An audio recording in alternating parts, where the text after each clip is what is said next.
Summer holidays வந்தாச்சு நம்ம GT Holidays வந்தாச்சு.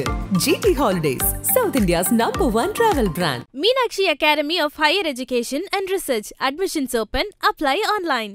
டாக்டர் ஸ்ரீவர்மாஸ் அனைத்து நோய்களுக்குமான குணம். விஜய் நிகழ்ச்சி நடத்தினதுக்கு பிறகு தான் கலாச்சாரம் கெட்டு போச்சா? அதுக்கு முந்தின நாள் வரைக்கும் கலாச்சாரம் கரெக்டாக இருந்துச்சா?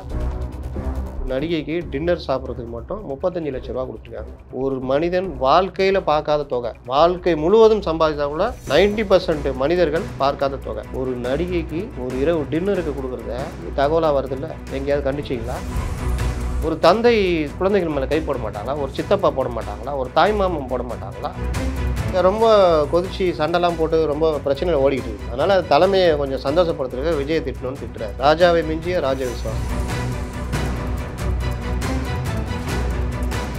வணக்கம் சார். வணக்கம். தமிழக வாழ்வுரிமை கட்சி தலைவர் வேல்முருகன் அவர்கள் வந்து ஒரு கருத்தை தெரிவிச்சிட்டாரு. ஸோ இதற்கு வந்து தாவேக்காவினர் வந்து கண்டனம் தெரிவிச்சிருக்காங்க. அது ஆனால் அங்கே தமிழக வாழ்வுரிமை கட்சியில் வந்து மறுக்கிறாங்க. இது வந்து விஜயை மென்ஷனே பண்ணல, நாங்கள் வந்து இங்கே டிவியில் நடக்கிற ரியாலிட்டி ஷோஸ், ஸோ இந்த மாதிரி நடக்கிற அந்த கலாச்சார சீரழிவு தான் எதிர்க்கணும்னு அங்கே விஜயை குறிப்பிடலன்னு சொல்லி அவங்க கட்சிக்காரங்க வந்து கிளைம் பண்ணுறாரு. வேல்முருகனும் நான் விஜயை குறிப்பிடலன்னு தான் சொல்லியிருக்காரு. ஆனால் அவங்க குறிப்பிட்டது வந்து டேரெக்டாக விஜய் தான் அப்படின்னு சொல்லிட்டு இங்கே தமிழக வெற்றி கழகத்திலேருந்து இந்த அட்டாக் போயிட்டு இருக்கு. அது உண்மையிலேயே விஜயா அவர் குறிப்பிட்டாங்கன்னா ஒரு தரம் தாழ்ந்த விமர்சனமாக தான் அது எடுத்துக்க முடியுது. சொல்லுங்கள் சார். இவ்வளோ நேரம் நம்ம கொஞ்சம் பேசியிருந்தோம். புண்பட்ட மனதை புகை போட்டு ஆட்டுன்னு சொல்லுவாங்க. அது மாதிரி ஒரு நகைச்சுவையாக அந்த கட்சி வேறு எதுவும் பேச முடியாது அந்த கட்சியை. ஆனால் நகைச்சுவாக பேசியிருந்தோம் வச்சுங்க. சீரியஸாக பேசுகிறேன். விஜய் ஒரு நடிகராக, அவர் நடிகராக இருக்கிற காலத்திலேருந்து குழந்தைகளை கூப்பிட்டு பரிசு கொடுத்து இது பண்ணுறாரு, ஒரு மோட்டிவேட் பண்ணுறாரு. அவர்கிட்ட பரிசு வாங்கணுன்றதுக்காக நல்லா படித்து வந்தேன்னு கூட சில குழந்தைங்க சொல்கிறாங்க. 10th வாங்கினேன், நல்லா படித்து இப்போ +2 வாங்குறேன் அப்படின்னு. எங்கள் அக்கா வந்தப்போ நான் வர முடியல, இப்போ நான் நல்லா படித்து நான் வந்தேன். இப்படியே பல கதைகள் பலர் சொல்கிறத நம்ம பார்க்குறோம். அந்த பேரண்ட்ஸு வந்து இது பண்ணுறது. விஜய் இதை ஒரு சேவை மாதிரி தான் பண்ணுறாரு. அவர் அன்னைக்கு பேசும்பொழுது நீட்டு மட்டும் வாழ்க்கைன்னு நினச்சிக்காதீங்கன்னாரு. அதோடைய அர்த்தம் என்ன? நீட்டுன்னு போட்டு நெருக்கி அதில் ஜெயிக்கலன்னொன்னே வேறு வழியில் வாழ்க்கையே வேறு இது யோசிக்காமல் தற்கொலை அது முடிவுக்கு போயிடாதீங்க, அதை தாண்டி வாழ்க்கை இருக்குது அப்படின்றாரு. அதை பிடிச்சிக்கிட்டு இவங்கெல்லாம் நான் உருட்டினாங்க. ஏழை குழந்தைகள் படிக்கக்கூடாதா? ஏழை குழந்தைகளை படிக்கணும்னா நீ நீட் பயிற்சி மையம் கவர்மெண்ட் சார்பாக திறந்து வை, மாவட்டத்துக்கு 4-5 மையம் திறந்து பயிற்சி கொடு. அந்த பசங்க படித்து பாஸ் ஆக போகுது. அதுங்க அவங்க அப்பாவும் பிள்ளையும் இருக்கிற நகையெல்லாம் விற்று 4 லட்சம் 5 லட்சம் கட்டி நீட் பயிற்சி மையத்தில் படிக்கிறதுக்கு நீங்கள் எதுக்கு இருக்கிறீங்க? ஏன் வருத்தப்படுறீங்க? உங்கள்கிட்ட நிதி இல்லையா? கவர்மெண்ட்டுக்கு அரசு உங்கள் கையில் தானே இருக்குது. மாவட்டத்துக்கு 2 பயிற்சி மையம் திறந்தா கெட்டா போகுது. ஆனால் அனுதாபம் மட்டும் படுவாங்க. அப்புறம் ஏழை பிள்ளைகளை பற்றி கவலைப்படுவாங்க. ஏழை பிள்ளைகளை பற்றி நீங்கள் அவனை அதையா சொன்னார்? பேரண்ட்ஸு வந்து நீட்டுன்னு சொல்கிறதும், குழந்தைகளை வந்து நம்ம நீட்டில் பயிற்சி ஆகி டாக்டர் ஆகிடுவோன்னு வெளியிலலாம் சொல்லி வச்சுட்டு ஒரு நாள் எதுவுமே இல்லை, நம்மளால் பாஸே ஆக முடியாது, எனக்கு வெறுப்பாக இருக்குது, நான் வேறு ஏதாவது டிகிரி படிக்க போகிறேன்னு நினைக்கும் போது ஐயோ இது எப்படி நம்ம வெளியில் போய் சந்திப்போன்ட்டு அந்த மன உளைச்சலில் தற்கொலைகள்லாம் பண்ணிக்கிறாங்க. அந்த மாதிரி பண்ணாத ராசா, வேறு வாழ்க்கையில் வேறு எவ்வளோ இருக்குது அப்படின்னு இது மட்டுமா சொன்னார்? கல்வியில் மட்டும் சாதிக்கணும்னு நினைக்காதீங்க, வேறு எவ்வளோ துறைகள் இருக்குது சாதிப்பதற்குன்னு சொன்னார். அதுக்கு அவரே உதாரணம். அவர் லைலா காலேஜில் டிகிரி முடிக்கல, அவர் பிடிக்கல வந்துட்டார், சினிமா துறைக்கு வந்து சூப்பர் ஸ்டாராக இருக்கார். அப்போ கல்வியில் சாதிச்சாரா? இல்லை. ஆனால் வேறு ஒரு துறையில் சாதித்து நம்பர் 1 இருக்கார். இது மாதிரி நம்ம எவ்வளோ பேர் சொல்லலாம்? ஒருத்தர் 2 பேர் இல்லை, நம்ம முன்னாடியே எவ்வளோ உதாரணங்கள் இருக்குது. அப்போ வாழ்க்கை வந்து அதோடைய போக்கோடு தான் போக முடியும். நம்ம ஒன்று நினச்சி படிப்போம். ஆனால் பல பேர் பாருங்கள், இன்ஜினியரிங் படித்தவங்களாம் நீங்கள் ஊடகத்துறையில் இருக்கிறாங்க. நீங்கள் கூட அப்படி தான் நினைக்கிறேன். அப்போது நான் வந்து டிகிரி வாங்கலை, ஆனால் நம்ம வந்து இது எம்ஏ ஜெர்னலிசம் படிக்கலை. நம்ம வந்து ஏதோ ஒரு இந்த துறையில் வரணுன்ற ஒரு முயற்சி எடுத்து வரும்பொழுது ஒரு கட்டமாக வரும்பொழுது ஒவ்வொரு இடத்துக்கு போகிறோம். அப்போது வாழ்க்கைன்றது வந்து நம்ம இஷ்டத்துக்கு கிடையாது. ஆனால் அந்த சூழ்நிலை வரும்போது அதை பயன்படுத்தாமல் இருக்கிறது தப்பு. பயன்படுத்திக்கிட்டிங்கன்னா நீங்கள் ஒரு கட்டத்தை நோக்கி போகலாம். அதில் உங்கள் உழைப்பை எவ்வளோ கொடுக்குறீங்களோ நீங்கள் அடுத்து நகரலாம். உங்கள் தேடல் எவ்வளோ அதிகரிக்கிறதோ நீங்கள் அடுத்த கட்டத்தை அடையலாம். கனவு காணுங்கள்னு கலாம் சொன்னார்ல, தூங்குறது கிடையாது, தூங்கிட்டே கனவு காணுறது கிடையாது. ஒரு கனவு கண்டால் அதை வந்து முயற்சி செய்தால் அதுக்கு உங்களால் முடியும். அதுக்கு சூழ்நிலையும் அமையணும். சும்மா நான் வந்து கலெக்டர் ஆகிடுவேன்னு சொல்லிட்டு எந்த சூழ்நிலையும் அமையாமலாம் போனால் முடியாது. அதனால் சூழ்நிலையும் சேர்ந்து அமையணுன்றது தான் வாழ்க்கை. அதை தான் அவர் சொல்கிறாரு, கல்வியில் தான் சாதிக்கணும், நீட்டு மட்டும்தான் வாழ்க்கைன்னு நினைக்காதீங்க, வாழ்க்கையில் சாதிக்கிறது எவ்வளோ இருக்குது அப்படின்னு. இது வந்து என்ன தப்பு இருக்குது இதில்? இது உருட்டினாங்களா? 2வது நாள் பரிசு கொடுக்குறாரு. இப்போ நான் வேல்முருகனுக்கு கேட்குறேன், அவர் ஒரு நிறைஞ்ச ஒரு அரசியல்வாதி, நிறைந்த பேச்சாளர், நம்மலாம் மதிக்கக்கூடிய ஒருத்தர். நான்லாம் ரொம்ப மதிக்கக்கூடிய ஆள். விஜய் நிகழ்ச்சி நடத்தினதுக்கு பிறகு தான் கலாச்சாரம் கெட்டு போச்சா? அதுக்கு முந்தின நாள் வரைக்கும் கலாச்சாரம் கரெக்டாக இருந்துச்சா? தமிழ்நாட்டில் அதிகமாக குறிப்பாக சென்னையில் பப்புகள் பார்கள் அதிகரிச்சது இந்த கவர்மெண்ட்டில் தானே. அந்த கவர்மெண்ட்டில் தானே கூட்டணியில் இருக்கிறீங்க. என்ன பண்ணீங்க? மது போதை அதனால் வர்ற பெண்களுக்கு எதிரான குற்றங்கள், குடும்ப வன்முறைகள், இதுக்கு எதிராக நீங்கள் என்ன பண்ணீங்க? எப்போவாவது பேசியிருப்பீங்களா? ஒரு இடி ரைடு வரும்பொழுது, அந்த இடி ரைடில் வரும்பொழுது தகவல்கள் வருது. என்ன வருது? 1000 நடிகைகளை கூட்டி வைத்து பார்ட்டி பண்ணாங்க. ஒரு நடிகைக்கு டின்னர் சாப்பிட்றதுக்கு மட்டும் 35 லட்ச ரூபா கொடுத்துருக்காங்க.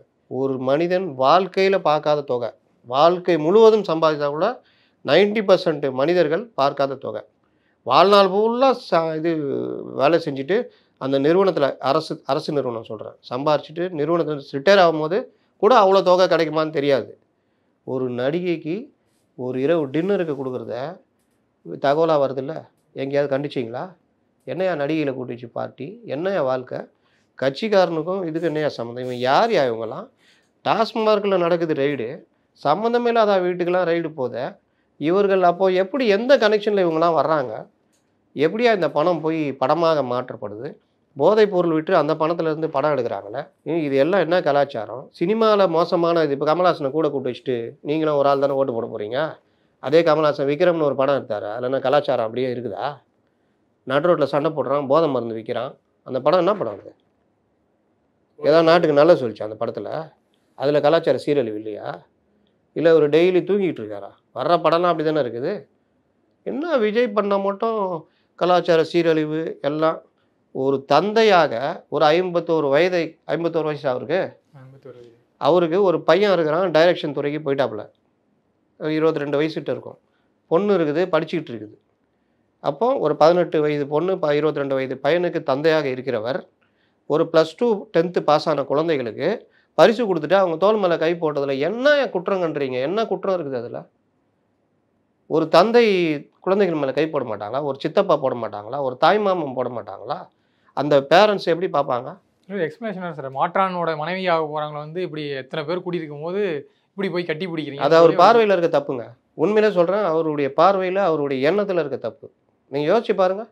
நீங்கள் வந்து ஒரு குழந்தை வருது, அது உங்க கூட நின்று தோல் மேலே கை போட்டால் எனக்கு ஒரு பெரிய பெருமையாக இருக்குன்னு ஒரு பெரிய நடிகர், தந்தை ஸ்தானத்தில் இருக்கிறவர், அந்த இடத்துல போய் பொது வெளியில் என்ன அந்த நோக்கத்தோடைய கை போடுவாங்க? இல்லை, வர்ற குழந்தைங்களாம் வாங்கப்பா இவங்க மேலே கை போடுறதுக்குன்னா துட்டு கொடுக்குறாரு, அவர் சர்டிஃபிகேட் கொடுக்குறாரு. என்ன பார்வை இது? என்ன ஒரு மனப்பிறழ்வு இது? எவ்வளோ மோசமான விஷயம் இது. இல்லை சார், இது திமுக கூட்டணியில் அவர் இருக்காரு. ஆனால் இந்த அளவுக்கு வந்து இப்போ ஆரம்பத்துலேருந்தே பார்த்துட்டு இருக்கோம், விஜய் அட்டாக் பண்ணுறது வந்து திமுக பண்ணதோ இல்லையோ, கூட்டணியில் இருக்காங்களா, சுற்றி கூட்டணியில் இருக்கவங்க டேரெக்டாக அட்டாக் பண்ணுறாங்க. ஸோ அந்த வகையில் அந்த வேலையை திமுக எப்பொழுதும் திறம்பட செய்யும். கவர்னரை இவங்க திட்டமாட்டாங்க, சம்சா சாப்பிடுவாங்க போய். ஆனால் இவங்க பாவம் வெளில நின்று புறக்கணிக்கிறோம், டீ பார்ட்டியை புறக்கணிக்கிறோம் அப்படின்ட்டு டீக்கு சொல்லுப்பா அப்படின்னு ரோட்டில் உட்காந்து இருப்பாங்க. இவங்க நாங்கள் திமுகவாக இந்த கூட்டணியில் இருக்கின்றோம், ஒரு முதல்வராக ஒரு அரசாக நாங்கள் அங்கே போய் இந்த கூட்டணியில் கலந்து கொள்கிறோம், அந்த டீ பார்ட்டியில் கலந்துக்கிறோம். என்ன மாதிரி வினோதமான விளக்கம் எங்கேயாவது பார்த்துருக்கீங்களா? அப்போ தான் இந்த கேள்வி வந்துச்சு. அப்போ ஒரு முதல்வராக ஏன் நிதி ஆயோக் கூட்டத்தில் கலந்துக்க மாட்டேங்கிறீங்க அப்படின்னு கேட்டப்போ 3 நிதி ஆயோக் கூட்டத்துக்கு போல் அதை பற்றி பேசவே இல்லை. அப்போது இவர்கள் வந்து திட்டமாட்டாங்க. போர்வால் எங்கே இருக்கீங்க சார்? இங்கே தான் இருக்கிறேன். கவர்னர் ஏதோ பேசிட்டாரு போங்க அப்படின்னு போர்வால் படையை தட்டிக்கின்னு சைதாப்பேட்டில் போய் மறியல் பண்ணுவார். தோழர்களே எங்கே இருக்கிறீங்க? நாங்கள் பாஜகன்னா விட மாட்டாங்க அப்படின்னு அவங்க போய் நிற்பாங்க. அவங்கள கூப்பிட்டு வேறு ஏதாவது கேளுங்க, அரக்கோணம் பொண்ணு மேட்ருக்கு என்னங்க ஆச்சு, மாதர் சங்கம்லாம் வச்சுருக்கீங்களே, ஏதாவது போராட்டம் நடத்துனீங்களா? ஐயோ பாயிண்ட் வரட்டும், அதில் உட்காந்துருப்பாங்களா? அந்த மாதிரி தான் உட்காந்துருப்பாங்க. அப்போ கூட்டணி கட்சிகள், தோழமை கட்சிகள் எப்படி ஆகிட்டாங்கன்னா கிட்டத்தட்ட வலுவிலேருந்து தன் சுயத்தை இழந்து போயிட்டாங்க. அதை தாண்டி நீங்கள் கூட்டணி கட்சிகள், அதை தாண்டி இந்த சிவாஜி கிருஷ்ணமூர்த்தி போன்ற நபர் அவங்களாம் விட்டுருங்க. அதை பற்றிலாம் பேசவே கூடாது. நம்ம இவர்கள் ஒரு கட்சி நடத்துகிறாங்க. இப்போ வேல்முருகனுக்கு ஒரு அடையாளம் இருக்குங்க. வேல்முருகன்லாம் நம்ம ஒரு பெருமையாக பார்க்கக்கூடிய ஆள். ஒரு பிற்படுத்தப்பட்ட சமுதாயத்துலேருந்து வந்து அவர் பாயிண்ட்டு பேசுகிறதும், கூட்டணி கட்சியிலே இருந்தாலும் சட்டசபையில் அவர் பேசுகிறதும் நான்லாம் ரொம்ப பெருமையாக பார்த்துட்டு இருக்கிறேன். இந்த ஒரு பேச்சினால் அவர் மேலே உள்ள மரியாதையே போயிடுச்சு. இந்த அளவுக்கு இவர் எப்படி பேசுகிறாரு? அந்த பேரண்ட்ஸை சொல்கிறாருங்க, விஜயை திட்டத்து மட்டும் இல்லை, அந்த பேரண்ட்ஸை கொச்சையாக சொல்கிறாரு. அந்த வார்த்தையை கூட நம்மளால் சொல்ல முடியலங்க. அவங்க எல்லாம் சேர்ந்து புகார் கொடுத்தா ஒரு நிலைமை என்ன ஆகும்? அதான் அதுக்கப்புறம் அடுத்த நாளே பிரஸ் மீட் சொல்றாரு, நான் வந்து விஜய் குறிப்பிடவில்லை, அவங்க கட்சிக்காரன்ட்ட பேசினா அவங்களும் சொல்றாங்க. ஏங்க அவன் ரிப்போர்ட், நம்ம ரிப்போர்ட்டெல்லாம் உட்காந்து செல்ல நோண்டிட்டு இருப்பாங்க. ஏங்க விஜய் சொல்லனா போய் தோல் மேலே கை போட்டு அந்த பேரண்ட்ஸ் ஏங்க அப்படி சொன்னீங்கன்னு கேட்கணும்ல. நீங்கள் விஜய்கிட்ட மன்னிப்பு கேட்கணும். ஆனால் அந்த பேரண்ட்ஸ் கிட்ட நீங்கள் கண்டிப்பாக மன்னிப்பு கேட்குற சுச்சுவேஷன் தான். ஏங்க அந்த வார்த்தையை சொன்னீங்கன்னு கேட்கணும்ல. ஏங்க ஒரு வாத்தியார்கிட்ட மாதா பிதா குரு தெய்வம் ஏதோ ஒரு இடத்துல அவர் இருக்கார். அவர் வந்து ஒரு சர்டிஃபிகேட் கொடுக்குறாரு, ஒரு வாழ்த்துறாரு, கூட நின்னுமோ தோல் மேலே கை போட்டார். அவங்க அம்மா மேலே போட்டார், அந்த குழந்தைங்க மேலே கை போட்டார். கூட யாராவது அண்ணன் தம்பி சின்ன பசங்க வந்தால் அதுங்க மேலே கை போடுவார். சில குழந்தைகளை தூக்கி வச்சு கொஞ்சம் நேரம் நேற்று ஒரு குழந்தைய தூக்கவே முடியாமல் அவர் காமிச்ச முக ரியாக்ஷன்லாம் நல்ல ஒரு ஜாலியான ஒரு வைரல் ஆச்சு. அப்போ அந்த மாதிரி ஒரு நல்ல விஷயத்தை வரவேற்கணுமா ஆனவங்க யார் செய்கிறீங்க? அரசியலாக விமர்சிங்க. அதை தான் சொல்கிறேன், விஜயுடைய அரசியலை விமர்சிங்க, கிண்டல் பண்ணுங்க, சட்டையர் பண்ணுங்க, கோபமாக விமர்சிங்க, என்ன வேணால் பண்ணுங்க. ஆனால் இதை போயிட்டு ஒரு நடிகன்றீங்களா? விஜயகாந்த் கூட நீங்கள் கூட்டணி வைக்கல, அப்போ எங்கே போனார் நடிகர்? கூத்தாடின்றார். அதான் இது எல்லாமே திமுகவுடைய குரல் மாதிரி. எம்ஜிஆர் சொன்னாங்கல்ல, கூடவே இருக்கிற வரைக்கும் அறிவாளி, வெளியே வந்தால் கோமாளி, கூடவே இருக்கிற வரைக்கும் பெரிய தடி, வெளியில் வந்தால் கூத்தாடி, கூடவே இருக்கிற வரைக்கும் தமிழன் திராவிடன், வெளியில் வந்தால் மலையாளி. சேம் அதே பேட்டர்ன் தான். இப்போ யாரோ கோமாளிகள் கூட்டம்னு சொன்னார்ல அன்றைக்கி முதல்வர், கோமாளிகள் கூட்டம், கோமாளிகள் வருகிறான், கோமாளின்னு எம்ஜிஆரையும் சொன்னாங்க, இப்போ விஜயும் சொல்கிறாங்க. இந்த மாதிரி நடிகர்கள் வரக்கூடாதுன்னு நீங்கள் யாருங்க தீர்மானிக்கிறது? இவர்கள் தான் வரணும், அவர்கள் தான் வரணும், யார் தீர்மானிக்கிறது? யார் வேண்டுமானால் வரணுங்க. அவங்க அரசியல் என்னன்னு பாருங்கள். விஜய் நல்ல அரசியல் கொடுக்குறாருன்னா வரவேற்கலாம், அதுனா தப்பு இருக்குது. வேல்முருகன் நல்ல அரசியல் கொடுத்தாருன்னா வரவேற்கலாம். இப்போ என்எல்சி போராட்டம்லாம் வேல்முருகனுடைய போராட்டம் சிறப்பானது, வரவேற்கலாம். மொழி பற்று பிரச்சனையில் வேல்முருகன் இதுவா நல்ல விஷயமா வரவேற்கலாம். அந்த மாதிரி ஒவ்வொருத்தர் அரசியலை வரவேற்கவும் செய்யணும், விமர்சனம் பண்ணவும் செய்யணும். ஒரு பர்சனல் அட்டாக் இந்த மாதிரி கீழ்த்தரமாக பண்ணால் தான் இந்த மாதிரி அடித்தட்டு மக்களை வந்து இந்த மாதிரி அட்டாக் பண்ணால் ஒரு நடிகைகள்லாம் வச்சு விமர்சிச்சாங்க. நீங்கள் விஜய்க்கு தானுங்க இன்னும் பேர் கூடும். ஒரு மனிதரை கரெக்டான விஷயத்தில் விமர்சனம் பண்ணிங்கன்னா ஓ அப்படி ஆமாம் இல்லை அப்படின்னு யோசிக்க ஆரம்பிப்பான் கூட இருக்கவங்க கூட. நீங்கள் நல்ல காரியத்தை செய்யும் பொழுது நீங்கள் வந்து அதை கொச்சைப்படுத்தி பேசும்பொழுது அவருக்கு இழுக்கு கிடையாது, உங்களுக்கு தான் இழுக்கு, பேசுகிறவருக்கு தான் இழுக்கு. ரெண்டாவது இவருக்கு என்னன்னா அங்கே ரொம்ப கொதிச்சு சண்டைலாம் போட்டு ரொம்ப பிரச்சனையில் ஓடிக்கிட்டு இருக்கு. அதனால் அது தலைமையை கொஞ்சம் சந்தோஷப்படுத்துறதுக்கு விஜயை திட்டணும்னு திட்டுறாரு. ராஜாவை மிஞ்சிய ராஜ விசுவாசம் அப்படிதான். அதை தொடர்ந்து நடுவில் அவருக்கு அந்த ஸ்பீச்சிலேயே வந்து நடுவில் பாய்ஸ் கார்டன் பக்கம் போயிட்டு வந்தார், கேள்வி பார்த்தீங்களா சார்? அது ஆதவ அர்ஜுனன்னு நினைக்கிறேன், இல்லை ரஜினியை. இதில் விஜய் 11 மணிக்கு வருவார், கூத்தடிப்பாங்க. அது ஒன்றும் பண்ண முடியாதுங்க. ஏங்க அப்போ நீங்கள் போய் வெளியே நின்று தலைவான்னு கூப்பிட்டு இருக்கீங்க, அதெல்லாம் உங்களுக்கு வேறு வேலை இல்லைன்னு கேட்குறாரு. அதுதான் நீங்கள் இது இப்போ தலைவர்கள், அரசியல் கட்சி தலைவர்கள் இதை பண்ணலையா? இதே ஆட்டிடியூடை அரசியல் கட்சி தலைவர்கள் பண்ணலையா? அவங்க தானே பண்ணுறாங்க. அவர்கள் வா தலைவா அப்படின்னு கட்டாய பிடிச்சிக்கிறாங்க. முதல்வர் சொன்னார்ல, நீங்கள் இந்த கார்டை எடுத்துகிட்டு வரலாம், நேராக செக்ரட்டரியேட் வரலாம், இந்த கார்டை காமிச்சா நேராக அறைக்கு அனுப்புவார்கள், அந்த அறையில் முதல்வராக நான் வீட்டிருப்பேன், என்னை இந்த கார்டை காமிச்சிங்கன்னா சந்திக்கலான்னாரு. போய் அந்த கார்டை காமிச்சா விடுவாங்களா? ஒன்று விடுவாங்க, கரெக்டாக? அதனால் எல்லாம் பேசுறதுலாம் ஓகே. நீங்கள் போய்ட்டு தலைவா உனக்கு நான் தான் ஓட்டு போட்டேன் கொளத்தூர் தொகுதி அப்படின்னா வாப்பா என்னப்பா எப்படி பார்க்குற நல்லா போட்டல அப்படி உங்கள் வீட்டில் எல்லாரும் போட்டாங்களா அப்படியா பண்ணுவாங்க. ஒருத்தர் தள்ளு ஓடு அப்படின்னு. எல்லா கட்சி தலைவர்களும் தானே அப்படி இருக்குது. ஏன்னா அவங்க டெய்லி சந்திக்கிறாங்க, இது பண்ணுறாங்க. சில தலைவர்கள் மட்டும்தான் எல்லாத்தையும் திறந்து பொதுமக்கள்கிட்டையும் மற்றவங்கள்ட்டையும் ரொம்ப நெருங்கி பழகுவாங்க, பண்ணுவாங்க. அது ரொம்ப ரொம்ப கம்மி. எம்ஜிஆர் இருந்தார், மற்றவரெல்லாம் நம்ம கலைஞரே அப்படி தான். மற்றவர்கள்லாம் வந்து நீங்கள் அந்த அளவுக்கு இது பண்ண முடியாது. ஜெயலலிதா கூட நீங்கள் காரில் போகும்போது நீங்கள் வணக்கம் வச்சா வணக்கம் வைப்பாங்க. மனுக்காக நிற்கிறீங்க, 4 நாள் நிற்கிறீங்கன்னா 5ஆம் நாள் உங்களுக்கு மனு வந்து வாங்கப்படும், உங்கள் கோரிக்கை என்னன்னு கேட்கப்படும். அதெல்லாம் இருந்தது. இப்போ பல தலைவர்கள் வந்து செல்ஃபோனை நோண்டிக்கிட்டே கீழே குடிச்சிட்டே போயின்னுக்கிறாங்க. நம்ம இது சிக்னலில் நிற்கும் போது பார்த்துறீங்களா, பிச்சைக்காரன் வரானா டப்புன்னு செல்ல எடுத்துக்குவோம், அப்படியே இருப்பான். அவன் வந்து கேட்டுனே இருப்பான், அவன் செல்ல நோண்டினே இருப்பான், அவன் பார்ப்பான், ரைட் போயிடுவான். ஏன்னா அவன் 10 பேரை பார்த்துருப்பான். அதே மாதிரி இதெல்லாம் இந்த மாதிரி. ஏன்னா நம்ம குறைய நம்ம ரோட்டில் போகிறோன்னா நம்ம தான் ஆட்சி செய்கிறோம், ரோட்டில் என்ன நடக்குது ஏது நடக்குதுன்னு பார்த்துக்கிட்டே போகணும். இதுதான் இது. அதனால் வேல்முருகன் பேச்சுன்றது இந்த மாதிரியான பேச்சுக்கெல்லாம் வந்து தலைமையை வந்து ஒரு குஷிப்படுத்தி 2 சீட்டை 3 சீட் ஆகலாம். ஏன்னா 6 சீட்டு 10 ஆகும்போது 2 3 ஆகலாம்ல. 2 1 அவருக்கு ஒன்று தான், ஒன்றும் உதயசூரியன். இந்த தடவை வந்து எதாவது கேட்டு 2 ஆக்கி எதாவது பண்ணலாம். அதான். கண்டிப்பாக சார், நேரம் ஒதுக்கி நிறைய தகவலை பகிர்ந்துட்டீங்க. நேரத்துக்கு நன்றி சார். நன்றி. சம்மர் ஹாலிடேஸ் வந்தாச்சு, நம்ம ஜிடி ஹாலிடேஸும் வந்தாச்சு. GT holidays, South India's #1 travel brand. Meenakshi academy of higher education and research. Admissions open. Apply online. Doctor Sreevarma's, அனைத்து நோய்களுக்குமான குணம்.